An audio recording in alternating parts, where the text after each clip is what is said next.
ನೋಹನು ಒಂದು ದೊಡ್ಡ ಮನೆಯಲ್ಲಿ ವಾಸಿಸುತ್ತಿದ್ದನು. ಅವನು ಯಾವಾಗಲೂ ಎಲ್ಲವೂ ಇದ್ದರೂ ಅತೃಪ್ತವಾಗಿದ್ದನು. ಆದರೆ ಏನೂ ಕೊರತೆಯಿತ್ತು. ಅವನ ಎಲ್ಲ ಆಟಿಕೆಗಳು ಮತ್ತು ಗ್ಯಾಜೆಟ್ಗಳಿದ್ದರೂ ಸಹ ಅವನು ಒಂಟಿತನ ಅನುಭವಿಸಿದನು. ಒಂದು ದಿನ ನೋಹನು ತನ್ನ ನೆರೆಹೊರೆಯವರು ಸಮುದಾಯ ಯೋಜನೆಗಾಗಿ ಉದ್ಯಾನವನದಲ್ಲಿ ಒಟ್ಟುಗೂಡುತ್ತಿರುವುದನ್ನು ಗಮನಿಸಿದನು. ಅವರು ಒಟ್ಟಿಗೆ ಒಂದು ಸಣ್ಣ ಆಟದ ಮೈದಾನವನ್ನು ನಿರ್ಮಿಸುತ್ತಿದ್ದರು. ಎಲ್ಲರೂ ನಗುತ್ತಿದ್ದರು ಮತ್ತು ಅಕ್ಕಪಕ್ಕದಲ್ಲಿ ಕೆಲಸ ಮಾಡುತ್ತಿದ್ದರು.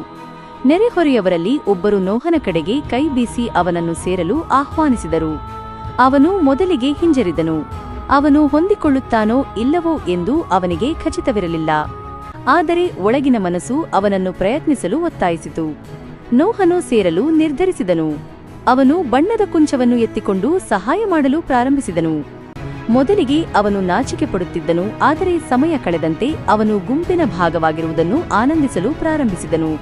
ಮೊದಲ ಬಾರಿಗೆ ನೋಹನು ಇತರರೊಂದಿಗೆ ಸಂಪರ್ಕ ಹೊಂದಿದ್ದಾನೆಂದು ಭಾವಿಸಿದನು.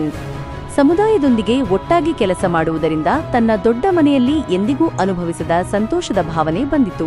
ತನ್ನ ದೊಡ್ಡ ಮನೆಯಲ್ಲಿ ತನಗೆ ವಸ್ತುಗಳನ್ನು ನೀಡಿದರೆ ಅದು ತನಗೆ ಸಂತೋಷವನ್ನು ನೀಡುವ ಸಮುದಾಯದ ಭಾಗವಾಗಿರುವುದು ಎಂದು ನೋಹ ಅರಿತುಕೊಂಡನು. ಶಕ್ತಿ ಮತ್ತು ಒಗ್ಗಟ್ಟು ಹಣದಿಂದ ಖರೀದಿಸಲು ಸಾಧ್ಯವಿಲ್ಲ. ಆ ದಿನದಿಂದ ನೋಹ ಸಮುದಾಯದ ಶಕ್ತಿಯನ್ನು ಅರ್ಥಮಾಡಿಕೊಂಡನು. ಸಂತೋಷವಾಗಿರಲು ಅವನಿಗೆ ಅಲಂಕಾರಿಕ ವಸ್ತುಗಳು ಬೇಕಾಗಿಲ್ಲ. ಅವನಿಗೆ ಜನರು ಬೇಕಾಗಿದ್ದರು. ಒಟ್ಟಾಗಿ ಅವರು ಬಲಶಾಲಿಗಳಾಗಿದ್ದರು. ಜೀವನದಲ್ಲಿ ನಿಮ್ಮಲ್ಲಿರುವ ವಸ್ತುಗಳಲ್ಲ, ಆದರೆ ನಿಮ್ಮ ಸುತ್ತಲಿನ ಜನರು ನಿಮಗೆ ಶಕ್ತಿಯನ್ನು ನೀಡುತ್ತಾರೆ ಮತ್ತು ಸಮುದಾಯವು ನಿರ್ಮಿಸುತ್ತದೆ.